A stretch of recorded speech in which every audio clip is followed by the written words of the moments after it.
to make this self-watering planter from a Coke bottle. Remove the label, and now you see how there's two seams or indentions? We're going to cut on the lower one. So I'm going to take an old serrated knife and just go back and forth until you cut through. And then I'm going to take a scissors, put it in there, and just do very small snips all the way around. Since it's curved, it'll rip if you try to make big cuts. So do small snips. We need a hole in the bottle cap. I'm just going to put a nail here and hammer it through. It's pretty soft plastic, so you don't have to use a lot of force.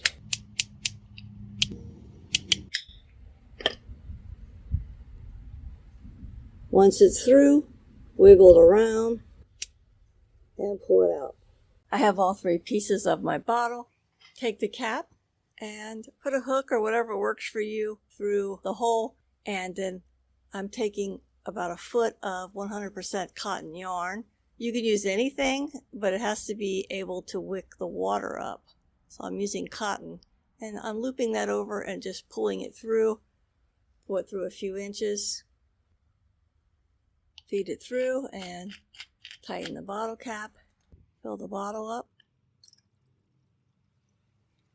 Now I'm going to hold the top of the bottle like this. You see my thumb and finger are holding the yarn on, and I'm going to fill it with dirt. And there's my planter. And if you're using this to start a cutting or a seed, you're obviously going to have to water it every day, but the wick may help.